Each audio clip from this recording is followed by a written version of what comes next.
Another vlog. અને આજનો એક વ્લોગ બહુ જ જોરદારનો વ્લોગ છે અને આ મારો કોઈ ડેઈલી વ્લોગ નથી કે ડેઈલી લાઈફમાં હું શું શું કરું છું એ કંઈ નથી. આજના વ્લોગમાં એ છે કે હું આ મારા નાના પર્સની અંદર કઈ કઈ વસ્તુઓ રાખું છું અને શું શું વસ્તુઓ આની અંદર ભરેલી હોય છે. અને આની અંદર પર્સ નાનું છે પણ ખજાનો બહુ બધો છે, બહુ બધી વસ્તુઓ આમાં સમાઈ જાય છે. તો કોઈ પણ ખોટી લપન છપ્પન નહીં કરું અને વ્લોગ ચાલુ કરીશ, કેમ કે આઈ નો પર્સની અંદર એટલી બધી વસ્તુ છે ને કે મારો વિડીયો ઓલરેડી લોંગ થવાનો જ છે, પણ તો પણ સપોર્ટ આપતા રહેજો. તો સૌથી પહેલાં મારા પર્સની અંદર છે ઉબરનું માઇક છે, જે હું મારા વિડીયોઝ માટે આ યુઝ કરું છું. તો ઓલવેઝ મારી જોડે મારી પર્સની અંદર આ માઇક તો હોય જ છે. બીજી કઈ વસ્તુ હોય કે ના હોય પણ આ માઇક મારી જોડે હોય જ છે. બીજું છે આ મારું ક્લચર. મારા હેર એકચ્યુઅલીમાં જ્યારે મેં કટ કરાવ્યા પછી મેં નાનું ક્લચર રાખ્યું છે.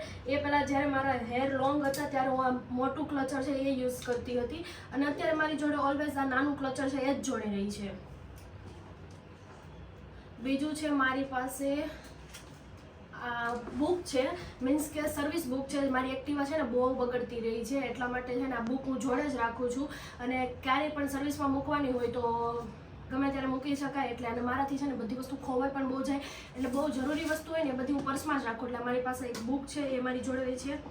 બીજું આ છે નિવિયાનું રોલર. નિવિયા રોલર છે, આજે મારું બહુ જ ફેવરેટ છે. મારું બધા રોલરમાંથી બેસ્ટ છે નિવિયાનો આ રોલર, જે મારી પાસે ઓલવેઝ હોય જ છે. એક હું મારા કબટમાં રાખું છું ને એક મારા બેગમાં રાખું છું, એટલે આ તો મારી જોડે ઓલવેઝ હોય જ છે. બીજા છે મારા આ સ્પેક. આ તો ક્યારેક ક્યારેક જ મારી જોડે હોય છે. ગોગલ્સ છે મારા, જે હું ક્યાંક ફરવા ગઈ હોય કે કંઈક એવી જગ્યાએ ગઈ હોય તો મારી જોડે ઓલવેઝ આ હોય, અને ના હોય તો બીજા પાસે કંઈ મંગાય નહીં, એટલે ઓલવેઝ મારી જોડે હું આ રાખું જ છું, કેમ કે ગમે ત્યારે આની જરૂર પડી શકે છે એટલે.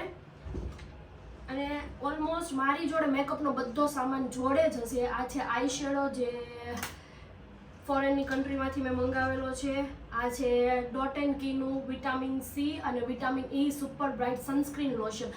આ પણ ઓલવેઝ મારી જોડે રાખું છું, કેમ કે સનસ્ક્રીન લોશનની બહુ જરૂર પડે છે. ક્યારેક તડકામાં કે એવી રીતે મારે શૂટ હોય તો એમાં મારે જરૂર પડતી હોય છે. ગર્લ્સની ફેવરિટ લિપસ્ટિક. મારી પાસે બધી વસ્તુ હોય કે ન હોય પણ લિપસ્ટિક તો ગમે એ ખૂણામાંથી તમને લિપસ્ટિક મળી જ જશે. અને ઘણીવાર તો હું મારા પોકેટમાં પણ રાખતી હોય છું. આ લિપસ્ટિક તો ઓલવેઝ મારી પાસે પર્સમાં હોય, અને પર્સ મારી જોડે હું કેરી ના કરવાની હોય તો આ લિપસ્ટિક કાઢીને હું મારા પોકેટમાં નાખી દઉં છું. બહુ બધું મેકઅપ છે મારી પાસે, કેમ કે શૂટ ઉપર ગમે ત્યારે મારે જવાનું થતું હોય ને, એટલે મેકઅપ હું મારી જોડે જ રાખું છું. રેડ કલરની લિપસ્ટિક છે, મસ્કારા છે, પછી આ બ્રાઉન કલરની લિપસ્ટિક છે. આ પણ મારી બહુ ફેવરિટ છે અને હવે એકચ્યુઅલીમાં પૂરી થવા આવી છે અને તૂટી પણ ગઈ છે. બસ આટલી જ છે, પણ આઈ થિંક 1 વર્ષ હજુ પણ ચાલી જશે, કેમ કે લિપસ્ટિક કરવાનું મેં બહુ ઓછું કરી દીધું છે.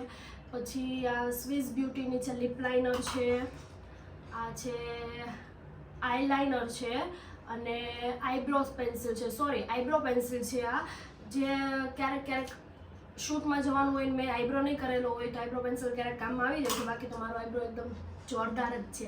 અને પછી હાઇફિનનું છે લિપ બામ છે, જે મેં હમણાં ફર્સ્ટ ટાઈમ યુઝ કરવા મંગાવ્યું હતું, પણ બહુ મસ્ત છે. એટલે આ પણ હું મારી જોડે જ રાખું છું, કેમ કે અત્યારે વિન્ટર ચાલે છે અને વિન્ટરમાં હું આને કેરી કરું જ છું.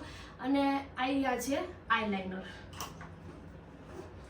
અને એકચ્યુઅલીમાં આ છે નિવિયાનું સોફ્ટ મોઇશ્ચરાઇઝર. ડબ્બી મોઇશ્ચરાઇઝરની છે, પણ આની અંદર મેં જે ભરેલું છે એ સનસ્ક્રીન લોશન છે, જે બોડી ઉપર લગાવવાનું છે. કેમ કે સનસ્ક્રીનનો મારી પાસે બહુ મોટો ડબ્બો છે, એ ડબ્બો એકચ્યુઅલીમાં હું કેરી ના કરી શકું આ નાના એવા બેગમાં. એટલા માટે હું આ સનસ્ક્રીન જે છે એ મોઇશ્ચરાઇઝરની ડબ્બીમાં જ આમાં ભરીને રાખું છું. અને આ મારી જોડે ઓલવેઝ હોય જ છે. જો બહુ જ જોરદાર છે. અને હું જે સનસ્ક્રીન યુઝ કરું છું ને એ પણ બહુ જોરદારનું છે. ફેસ માટે હું આ ડોટ એન્ડ કીનું સનસ્ક્રીન યુઝ કરું છું, અને બોડી માટેનું મારી પાસે વિટામિન સી અને વિટામિન ઈનું સનસ્ક્રીન લોશન છે. કયું છે મને નામ તો નથી ખબર, પણ તો પણ કહી દઈશ. અને આ છે અત્યારે એકચ્યુઅલીમાં નવી લિપસ્ટિક આવી છે. એમ તો હું આ લિપસ્ટિક બહુ યુઝ નથી કરતી, અમુક એવા શૂટ હોય ને તો જ કરું, કેમ કે મને લિક્વિડ લિપસ્ટિક છે ને બહુ ઓછી યુઝ કરવી ગમે છે. પણ ક્યારેક ક્યારેક એવા શૂટ હોય એમાં ન્યૂડ કલરની લિપસ્ટિકની એની નીડ હોય તો હું આ લિપસ્ટિક કરતી હોઉં છું. નાનું એવું ક્યુટ મારું ફેસ વોશ હિમાલયાનું છે, નીમ ફેસ વોશ છે. ઓલવેઝ હું આ ફેસ વોશ જોડે રાખું છું, અને ઘરે પણ એક મોટું છે પેક એ હોય છે, અને બેગની અંદર હું નાનું રાખું છું, કેમ કે ગમે ત્યારે કોઈ પણ શૂટ પત્યું હોય તો મને મેકઅપ છે ને બહુ ફેસ ઉપર રાખવો બિલકુલ ન ગમે.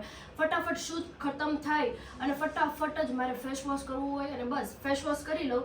આ મારું ફેસ વોશ હંમેશા જોડે હોય, આ ફેસ વોશ કરી લઉં અને પછી હું આ જે હાઇફિનનું જે હમણાં મેં મંગાવ્યું છે, એકચ્યુઅલીમાં હું 3 મંથથી યુઝ કરું છું, પણ મને બેસ્ટ લાગ્યું છે એટલે એવરી ટાઈમ હું આ યુઝ કરવાની છું, મેં નક્કી કર્યું છે. એટલે ફેસ વોશ કરીને હું લિપ બામ લગાવી દઉં છું.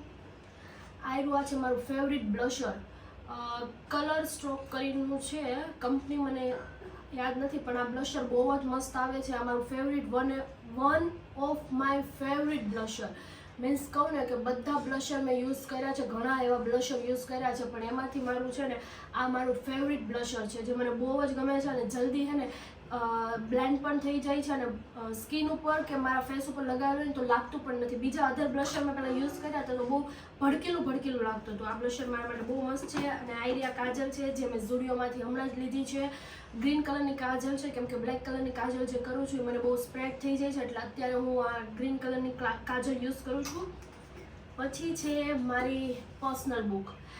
એકચ્યુઅલી મને પર્સનલ બુક પણ કહી શકાય અને ના કહીએ તો પણ ચાલે, કેમ કે ઘણીવાર મારે એવા શૂટ હોય છે તો આમાં મારી બધી સ્ક્રિપ્ટ ને એવું બધું લખતી હોઉં છું. ઘણીવાર મારા મગજમાં જે વસ્તુ ચાલતી હોય એ બધું હું આ કિતાબી પન્ના ઉપર લાવીને મૂકી દઉં છું, કેમ કે મગજમાં ઘણા વિચારો, ઘણા ઘોડાઓ દોડતા હોય કે શું કરું શું ના કરું. એટલે છે ને ઘણીવાર છે ને હું બહુ બધા શૂટ કે એવું બધું આવતું હોય ને તો ભૂલી જતી હોઉં, તો આમાં બધું ડેટ વાઇઝ બધું આમાં શેડ્યુલ બનાવી દઉં ને આમાં બધું લખી નાખતી હોય. અને આ છે ને મારી પર્સનલ બુક છે, હું કોઈને જોવા પણ નાખું, નો મમ્મીને આપું, નો કાળીને આપું, કોઈને નહીં, કેમ કે આ મારી પર્સનલ બુક છે, હું કોઈને ટચ પણ ના કરવા દઉં. એટલે આ બુક હું ઓલવેઝ મારા પર્સમાં જ રાખું છું, કેમ કે પર્સ ઓલવેઝ મારી જોડે જ હોય, એટલે આ બુક તો હંમેશા મારી જોડે જ રહી છે. પછી છે મારા પાસે ઝુડિયોના આ 2 ટીશ્યુ વાઇપ્સ છે. એક છે લિપ કલર રિમૂવર વાઇપ્સ છે અને એક છે મિરેકલ મેકઅપ, એટલે મેકઅપ કાઢવાનું, અને એક છે લિપનું. આ 2 વાઇપ્સ મારી જોડે હોય છે, એ હમણાંથી હોય છે. અને આ જે અમારે બહાર શૂટમાં જવાનું હોય તો હું હેન્ડ સોક્સ પહેરું છું, કેમ કે નહીં ને પછી ફેસ ગળું રહી જશે અને હાથ કાળા થઈ જશે તો. એટલે હમણાં જ મેં આ વસાવ્યા છે, પહેલાં મારા પાસે નહીં હતા, થોડોક ટાઈમ જ થયો છે. થોડાક ટાઈમથી હું આ યુઝ કરું છું. મારા ફેવરિટ, મને આ મારી બેનપણી જાડી આપ્યા છે, લડ્ડુ ગોપાલ, જે મારા ફેવરિટ છે. અને મેં ઘણા ટાઈમથી વિચાર્યું હતું કે હું છે ને લડ્ડુ ગોપાલ લઈશ, પણ આ બર્થડે પર મને જાડીએ લડ્ડુ ગોપાલ આપ્યા છે. અને ઓલવેઝ હવે મારી જોડે મારા પર્સની અંદર આ લડ્ડુ ગોપાલ મારી જોડે રહેવાના જ છે. અને થેન્ક યુ સો મચ જાડી કે તે મને લડ્ડુ ગોપાલ આપ્યા છે, કેમ કે મને કાનુડો એટલો વાલો છે ને, અને એમાં આ લડ્ડુ ગોપાલ મને બહુ જ વાલા છે. એટલે આ બધી વસ્તુ મારી જોડે હોય છે. અને આ છે મારી 2 વોચ છે. એક છે સાડી ઉપર, જ્યારે હું સાડીના શૂટ કરવાને એમ જતી હોય તો સાડી ઉપર ચાલે એવી વોચ છે, અને થોડી કેઝ્યુઅલ ટાઈપની વોચ છે. એટલે 2 વોચ ઓલવેઝ જોડે જ રાખું છું. અત્યારે તો હમણાં મને બર્થડે પર આ બ્રેસલેટ મળ્યું છે, એટલે વોચ કંઈ કેરી કરવાનો ટાઈમ નથી રહેતો, એટલે વોચ હું કંઈ પહેરતી નથી. ક્યારેક શૂટ હોય ત્યારે હું વોચ પહેરી લઉં, એટલે વોચ પણ હું મારા બેગની અંદર જોડે જ રાખું છું. આ છે બિંદી, કેમ કે મારે ઘણીવાર સાડીના શૂટ અચાનક આવી જતા હોય, એટલે ઘરે આવવાનો ટાઈમ પણ ના રહેતો. બેગ આપણી જોડે હોય તો આપણી પાસે બધી વસ્તુ હોય તો સારું પડે, એટલે બિંદીને એ બધું પણ જોડે રાખું છું. આ ડાયમંડવાળી બિંદી છે. અને બીજી બધી બિંદીઓ છે એ બધી એમ જ બ્લેક કલરની, બધા કલરની અલગ બિંદી આવે એ ટાઈપની આ બધી અલગ બિંદીઓ બધી હું રાખું છું અને યુઝ કરું છું. અને આ મારી પાસે છે એકદમ નાની ક્યુટ ઇયરિંગ્સ, કેમ કે ઘણીવાર શૂટમાં હું જાઉં ને તો આ જે ઇયરિંગ્સ હોય ને ત્યાં ભૂલી જતી હોઉં છું, એટલે એક એક્સ્ટ્રા ઇયરિંગ્સ હું રાખું જ છું. ક્યારેક કાનમાં ના હોય તો આ પહેરવા થાય બસ. અને પછી તો થોડાક મારી પાસે ભગવાનની દયાથી પૈસા છે. એકચ્યુઅલીમાં થોડાક ચિલ્લર છે અને થોડાક કેશ છે. આટલા ચિલ્લર છે અને કેશ મારી પાસે છે 550 રૂપિયા. હું વધારે કેશ કેરી નથી કરતી, કેમ કે વધારે કેશ કેરી કરું તો હું વાપરી જાઉં છું અને મારો કાંઈ અતોપતો જ ના રહે કે ક્યારે હું કેટલા પૈસા વાપરી જાઉં. કેશ મારી પાસે હોય ને એટલે કંઈક ને કંઈક ચપડ કરું ને ખાવાનું ચાલુ જ હોય, એટલે ગમે તે ખાઈ લો. એના કરતાં તો આપણું ફિક્સ છે, કેશ કેરી નહીં કરવાના, બેંકમાં જેટલા પૈસા છે ને એટલા રાખવાના. કેમ કે બેંકમાં પૈસા હોય ને તો આપણને થોડુંક લાગે કે ના હમણાં નથી વાપરવા એમ. અને મારા પાસે એક છે ને આ પેન છે સાઇનો સોફ્ટેક. જ્યારે હું 10th સ્ટાન્ડર્ડમાં હતી ને ત્યારથી મારી ફેવરિટ છે સાઇનો સોફ્ટેક, એટલે હું બધું મારી સ્ક્રિપ્ટ ને બધું લખવા માટે હું સાઇનો સોફ્ટેક પેન યુઝ કરું છું. અને બીજું તો મારા પાસે બેગમાં કંઈ ખાસ નથી. બસ આ લાસ્ટ છે જે બધી ગર્લ્સને જરૂરી જ હોય છે, એટલે હું લાસ્ટ આઈડિયા જે છે એ મારી પાસે રાખું છું. બસ મારી બેગમાં આટલી વસ્તુ હોય, ટોટલ મારી બેગમાં આટલી બધી વસ્તુઓ હોય છે જે હું કેરી કરું છું. મારું બેગ છે નાનું, પણ એની અંદર એટલી બધી વસ્તુઓ રહી જાય છે. ઓલમોસ્ટ તો બધી વસ્તુ મેકઅપની છે. એમાં મેઇન વસ્તુ છે જે છે માઇક. એ મારી જોડે હોય છે. મેકઅપ પણ બહુ જરૂરી છે કેમ કે શૂટ ગમે ત્યારે આવી જતું હોય છે એટલે મેકઅપ પણ બધો રાખું છું. અને હવે આ ક્લચર વિચારું છું કે મૂકી દઉં કેમ કે હેર મારા શોર્ટ થઈ ગયા છે એટલે આ ક્લચરની જરૂર નથી. એટલે હવેથી હું આ ક્લચર યુઝ કરીશ. બસ મારા બેગની અંદર આટલી વસ્તુ હોય છે. અને ગાઈસ આઈ હોપ તમને મારો વિડીયોઝ ગમ્યો હોય. જો મારો વિડીયોઝ ગમ્યો હોય તો લાઈક શેર સબસ્ક્રાઈબ.